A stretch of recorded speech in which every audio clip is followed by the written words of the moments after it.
Bismillahirrahmanirrahim. Assalamualaikum warahmatullahi wabarakatuh. Bapak-bapak, ibu-ibu, mas-mas, mbak-mbak, khususnya adik-adikku sekalian yang dirahmati Allah dimanapun Anda berada. Kembali di Iip Channel bersama saya, Iip Wijayanto. Kali ini kita akan membahas tema saat mantan tersentuh dengan apa yang kamu lakukan untuknya, maka saat itulah ia menjadi milikmu selamanya. Ya, jadi ya, ketika kita berpisah dengan mantan, ada dua hal yang bisa kita lakukan untuk membuat hatinya tersentuh. Ya, menyentuh hati seseorang itu sangat penting. Seperti halnya seorang guru ya kepada murid-muridnya. Ketika dia berhasil menyentuh hati mereka, maka tanpa harus diperintahkan, maka murid-murid tadi akan sadar sendiri untuk rajin belajar ya.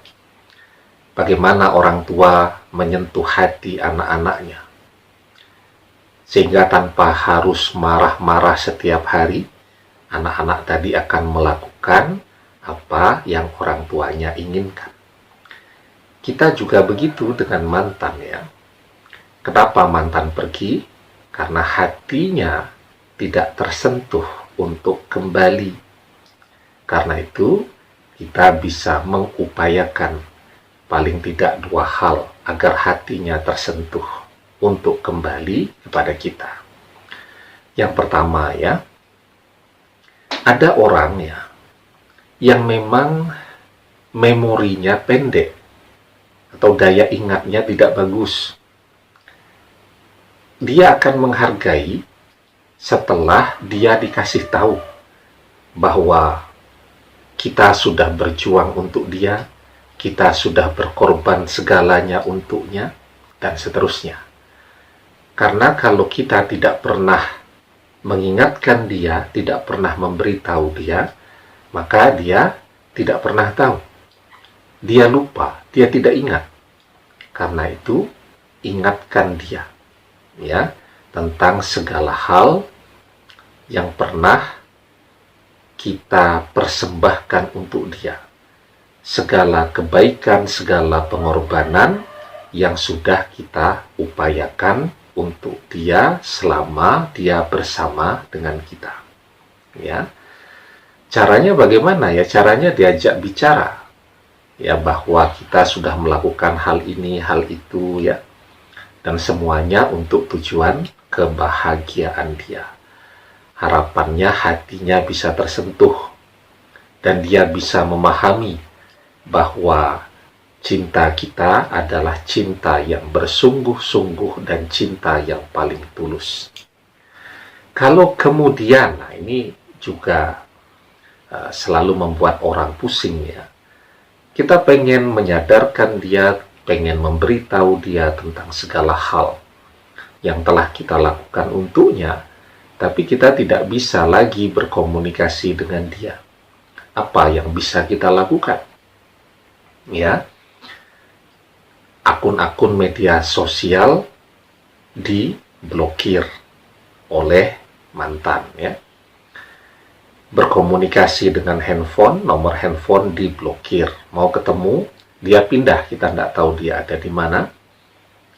Kemudian kita mencoba memposting sesuatu di akun media sosial kita dengan harapan mantan ya akan membaca apa yang kita posting. Oh, dulu kita bekerja untuk dia ya. Di sela-sela perkuliahan kita menyempatkan untuk bekerja, untuk membantu biaya kuliah mantan dan seterusnya. Sebenarnya kan bisa kita posting melalui akun-akun media sosial kita. Tapi kalau dia tidak pernah baca, maka seluruh kebaikan kita tadi juga dia tidak pernah tahu. Nah, sementara misal mau titip pesan kepada sahabatnya, kepada teman-teman dekatnya, juga mereka mungkin bilang tidak tahu mantan ada di mana sekarang. Maka apa yang bisa kita lakukan? Ya, nah, jadi kalau memang seluruh komunikasi sudah tertutup dengan mantan, ya, jangan lupakan bahwa melalui doa-doa kita. Jadi doa itu isinya adalah permintaan kita kepada Allah, ya. Kemudian doa itu juga bisa berisi curhat kita, ya. Kita tidak bisa cerita kepada manusia karena tidak ada orang yang mau mendengarkan curhat kita. Doa itu juga bisa berisi curhat kita. Kita menceritakan apa yang menjadi keresahan kita, yang menjadi kesedihan kita, dan seterusnya. Ketika kita curhat, ya, bercerita, atau kita menumpahkan segala perasaan kita, semua kita ceritakan di dalam doa kita, bahwa kita sampai tidak punya tabungan semuanya untuk mantan, sampai kita tidak sempat istirahat, bahkan jadi sakit-sakitan karena seluruh waktu untuk mengantar mantan ke sana kemari, hujan, panas, pokoknya harus selalu ada ketika mantan membutuhkan dan menginginkan. Nah, ketika kita menceritakan semuanya di dalam doa kita, dengan penuh konsentrasi, hati yang hadir, kehusyukan, ya, sampai kita menceritakan itu dengan berlinang air mata kalau membayangkan betapa beratnya masa-masa itu. Saat kita menumpahkan perasaan kita di dalam doa kita tadi, itu kan saat kita bercerita dengan lisan kita dalam doa, di pikiran kita apa yang pernah terjadi dengan mantan itu kan kembali diputar, ya, kenangannya, memorinya. Dan disitulah, ya, energi, konsentrasi, energi pikiran kita itu akan menghubungkan antara pikiran kita dengan mantan. Sehingga ketika kenangan-kenangan itu kita ingat kembali, ya, di dalam doa kita pernah bahas bahwa energi yang dipancarkan seseorang di dalam doa itu adalah energi terbesar yang bisa dipancarkan. Maka saat itu pikiran kita dengan pikiran mantan akan terhubung.